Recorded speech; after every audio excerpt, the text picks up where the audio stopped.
Là, j'étais obligé de revenir sur ça. Parce que j'y crois pas. Voilà, tout fan du Real Madrid doit être au courant de ça. Nacho, qui joue au Real Madrid très récemment, avait un diabète de type 1.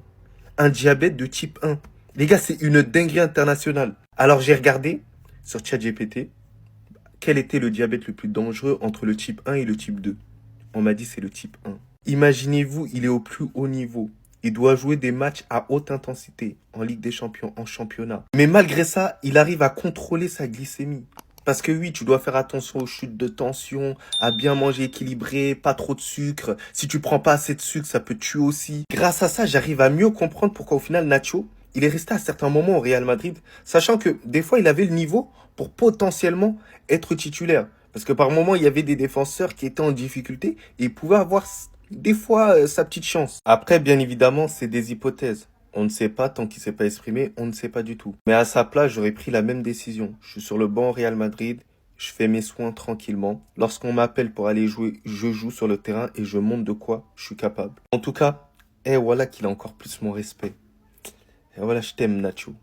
Carrément, je regrette qu'il soit parti. Voilà. Mais sinon, en vrai, c'est à toi. Bon, en tout cas, bien, alhamdoulilah. Les gars, là, Cristiano, il aura plus d'excuses. Il aura plus d'excuses s'il gagne pas le championnat. Et vous-même, vous aurez plus d'excuses pour le défendre. Sadio Mané, Cristiano Ronaldo, Joao Félix, Kingsley Coman, Théma à l'attaque. Si là, il gagne rien et il fait une saison blanche, moi, je vais commencer à me poser des questions pour savoir c'est qui le chat noir dans tout ça. Sachant qu'au milieu de terrain, il y a Brozovic. En défense, ils viennent de signer Inigo Martinez. Il y a aussi Simakan en défense. Les gars, là, il n'y aura plus d'excuses. À un moment donné, c'est bon. Ça va faire 3-4 ans là qu'il est là-bas. Il ramène les joueurs qu'il veut. Il fait le mercato. Il appelle, directeur sportif. La RH pour le salaire. Donc là, la victoire, elle est obligatoire. Il doit prendre au moins le championnat. Il doit aller loin en Ligue des Champions asiatiques. Ah non, il joue pas la Ligue des Champions asiatiques, je crois. Il joue l'Europa League asiatique. Donc faut qu'il gagne l'Europa League asiatique. Et si possible, la Coupe d'Arabie Saoudite ou quelque chose en plus. Hein. Commencez pas à dire, il a une vieille équipe autour de lui, je sais pas quoi. Vas-y, on accepte les excuses pour il y a 2 ans, tout ça. Mais la saison prochaine, cette excuse ne sera plus valable. Attendez les gars, Barça joue aujourd'hui. Alors, moi je savais pas. Je savais pas. Alors, tu as quel problème, Goski? Tu as quel problème?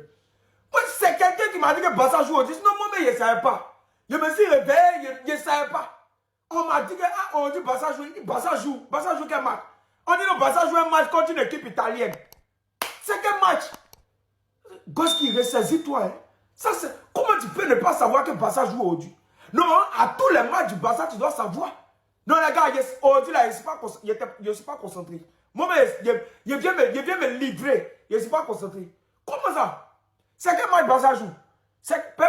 On me dit que c'est un match amical, mais on dit qu'il y a un petit trophée, on joue contre une équipe italienne, les trucs comme ça. Je ne savais pas, hein. Je ne savais pas. Si on ne m'avait pas dit, je n'allais pas savoir. C'est quoi ça? Hein? Non, il y a mes ressaisis, Quoi? Bon, dites-moi, c'est quel match, les gars? Je ne connais pas le match. C'est un match amical ou bien je ne sais pas. On dit qu'il y a un trophée dedans, je ne connais pas.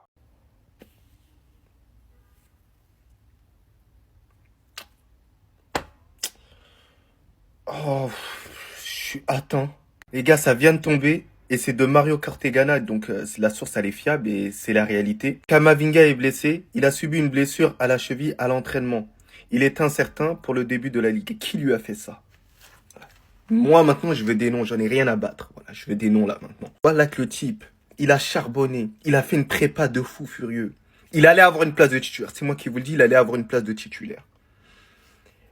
Et voilà qu'il est blessé. En fait, Camavinga, ce qu'il tue à chaque fois, c'est les blessures. Voilà, sinon, il est trop fort. Donc les gars, pour l'instant, on n'a pas trop de nouvelles. S'il y a un certain, ça veut dire que peut-être qu'il sera là pour le début de la Liga. Mais après, ce qui est dommage, c'est quoi? C'est que c'est le début de saison. C'est là que tu as vu, tu dois faire le plus tes épreuves. C'est surtout souvent ça qui détermine la suite de ta saison. En tout cas, j'espère qu'elle n'a pas tourné. J'espère que c'est un petit coup. On espère que c'est pour le préserver. Mais voilà, là, ça me fait mal au cœur. Parce que j'avais hâte de voir Camavinga sur le terrain, frère. Frère, il me manquait, frère. Voilà. En bien. Est-ce que le Brésil et Chelsea auraient enfin trouvé son attaquant de pointe en la personne de João Pedro? Parce qu'on sait que c'est deux équipes qui manquent depuis un moment d'un bon buteur. Même si en vrai João Pedro, on sait que voilà, c'est un attaquant de pointe mais qui aime bien décrocher, il aime bien jouer faux neuf, il aime bien participer au jeu. Et tant mieux ça, c'est un Brésilien. Mais moi, ce qui m'étonne le plus, c'est sa capacité à marquer. Depuis qu'il est arrivé à Chelsea, c'est 4 matchs joués, il joue pas plus de 67 minutes, on peut le voir ici, et c'est notamment 4 buts inscrits. Le gars, il a une finition de malade et j'espère qu'il va la garder. Parce qu'en vrai, ça pourrait être un game changer à Chelsea, où on a eu Jackson pendant un long moment, et au Brésil, où il leur manque un buteur. D'ailleurs, voici l'équipe que Chelsea va aligner aujourd'hui face au Milan AC. C'est clair que ce sera l'équipe qui va jouer le premier match de Première Ligue. Voilà, c'est l'équipe type pour l'instant. On retrouve Gittens dans le 11 et João Pedro. Que j'ai d'ailleurs mis buteur sur l'application Gambi, qui est une application de pronos gratuit. Je mets pas d'argent là-bas. Je fais juste des pronos entre potes pour voir qui a raison. Voilà, qui connaît le football.